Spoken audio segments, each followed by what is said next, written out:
Shalom. Before I begin, I want to give all praises to Yahweh Bashim Yahushua Bashim HaKadosh and the Barn City Apostles, Elders of the Millstone. And Shalom to the Akim teaching his word throughout the four corners. And shows his sharing back on our lesson through the strength of Yahweh Bashim Yahushua, willing is edifying us of the elect. Of Yahweh Bashim Yahushua, the true name of God is Yahweh, which means He is or He exists. In the name of His Son, His only begotten, who the world calls Jesus. His true name and His only name is Yahweh Shai, which means He saves or He delivers. Alright, again, I come to you through the strength of Yahweh Bashim Yahushua. To teach His word.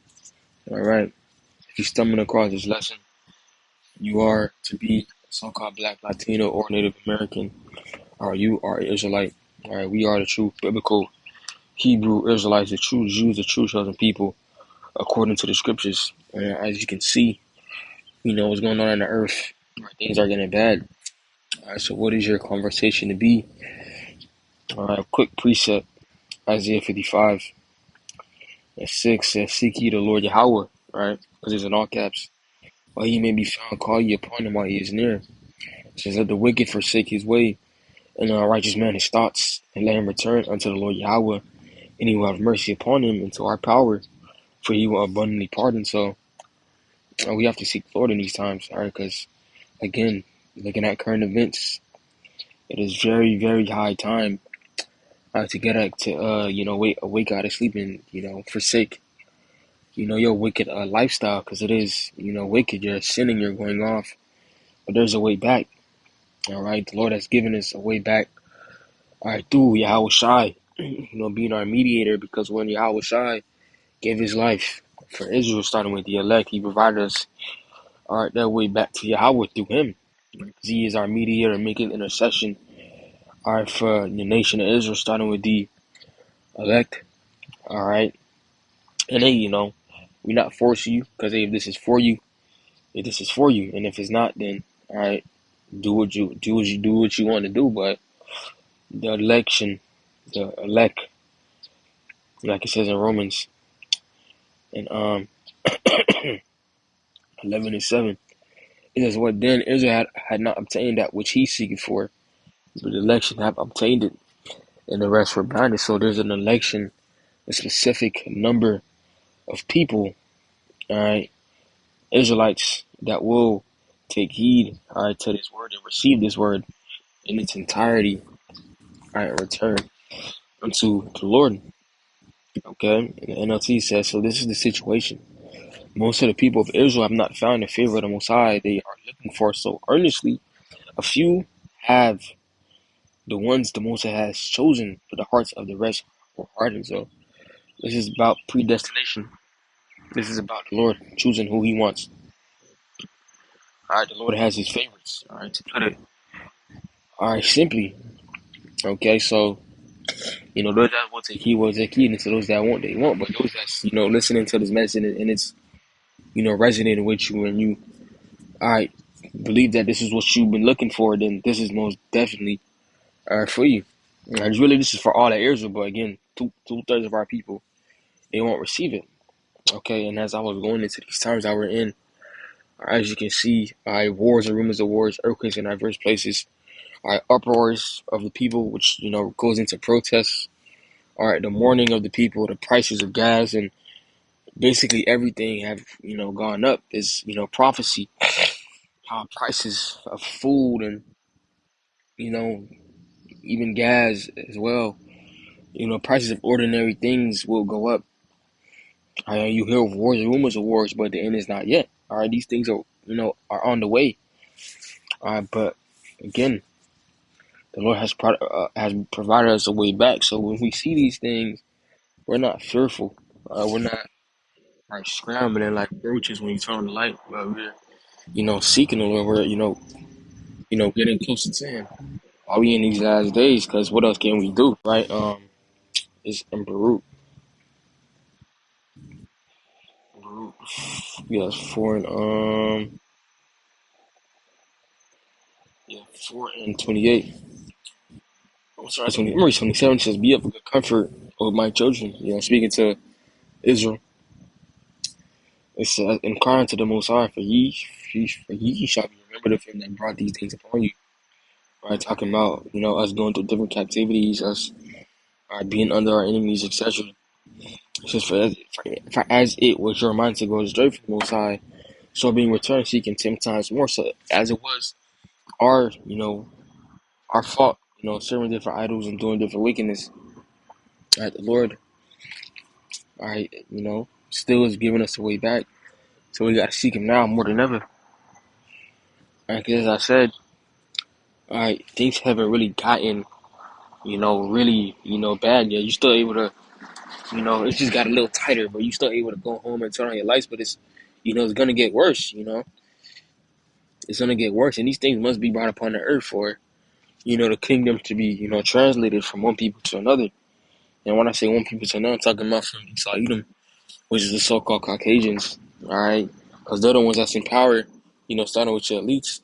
But from them to us, the so-called blacks, Latinos, and Native Americans, are the children of Israel. All right, and if you want to be part of that, all right, mainly the first resurrection, because ultimately all Israel will be saved, but mainly focus on the first resurrection. All right, you have to seek the Lord now in these times. Okay, so we have to seek Him 10 times more. Daily repenting. Reading, seeking. Getting close to your power. All right, not just all right. Just saying you love God, and then you still being wicked. Actually dig in. Because our people think it's just surface level. Nah, you gotta get into it. I to show that the Lord that you serious. Because, what's that scripture? Um,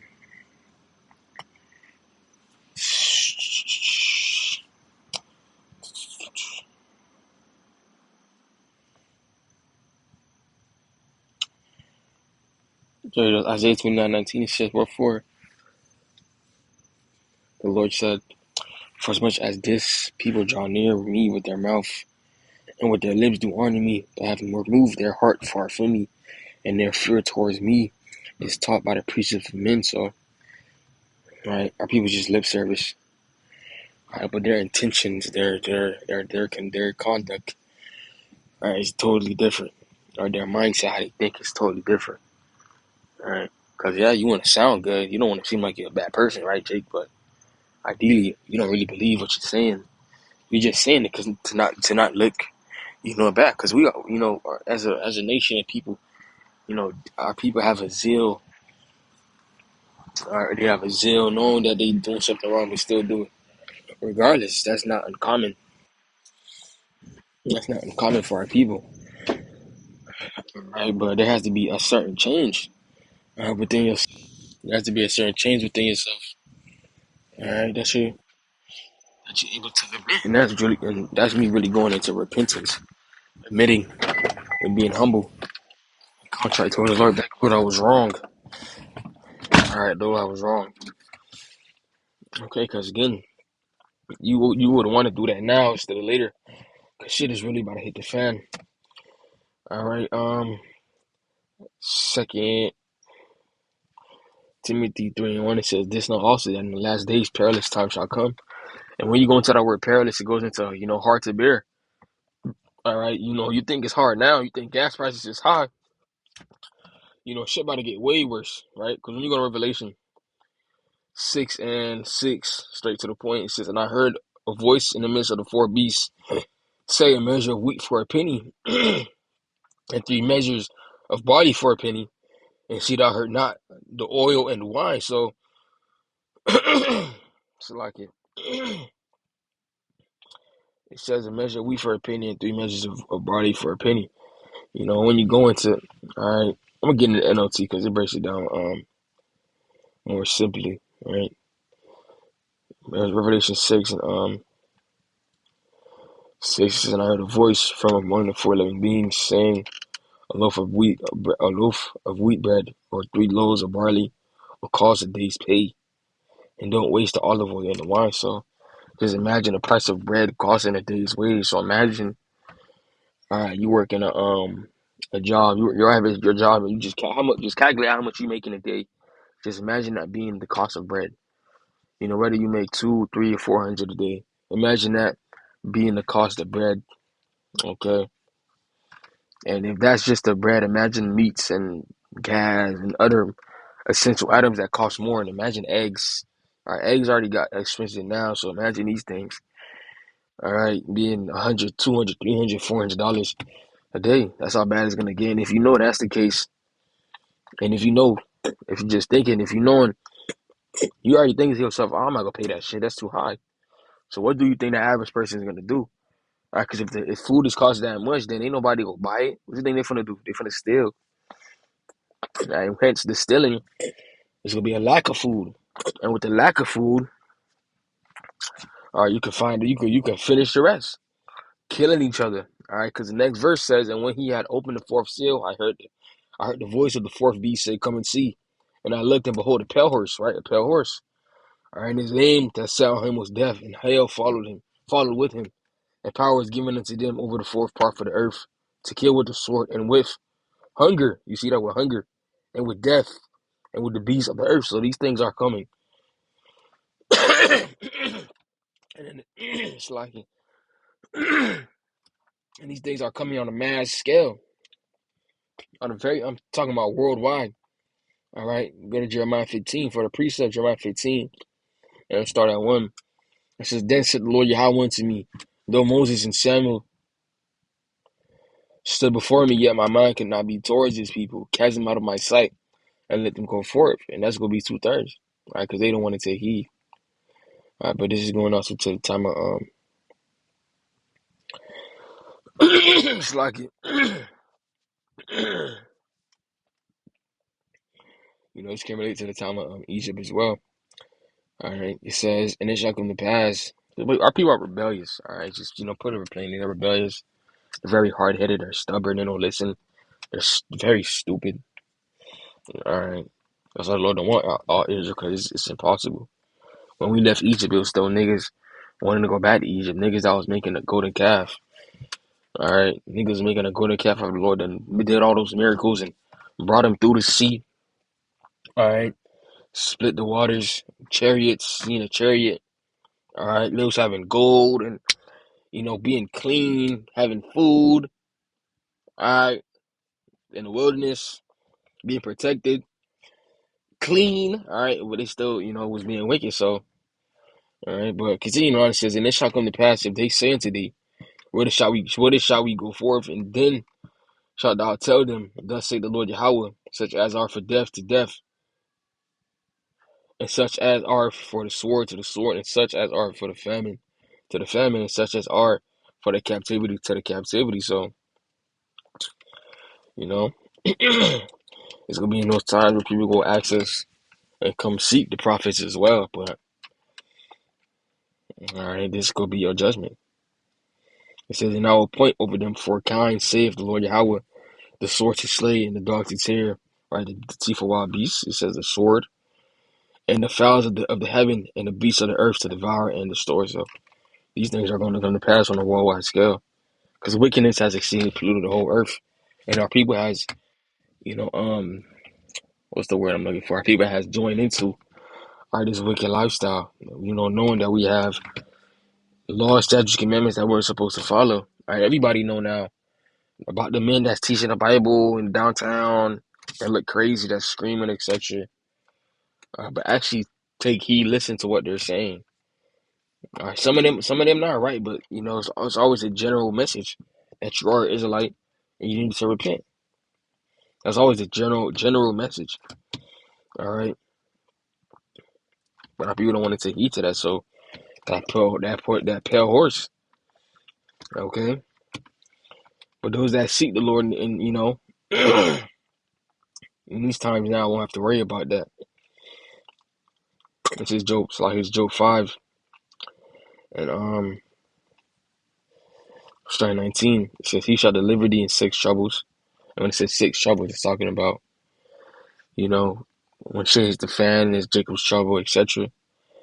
And in 7, there shall no evil touch you. So the Lord's gonna be delivering us throughout everything up until the nukes. Okay, that's when we will get beamed up. All right. It says, "In famine he shall redeem thee from death, and in war from the power of the sword." So In famine, we will be delivered. There's nothing for the Lord to feed us. He did it with Elijah. He got fed by ravens.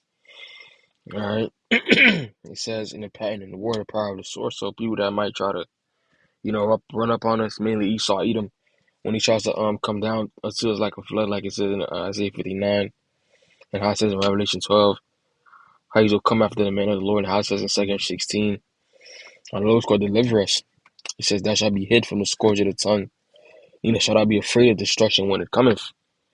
At destruction and famine thou shalt laugh, and neither shalt not be afraid of the beasts of the earth." So even though that pale horse is going to be on a wild world scale, going into the judgments that's going to happen when shit ultimately does hit the fan, and when the Lord allows these different beasts and etc. and the spirits to let loose, we're going to be protected, from these things, from the wild beast, to the sword, like I said, all right, the hunger, the destruction, the famine, everything.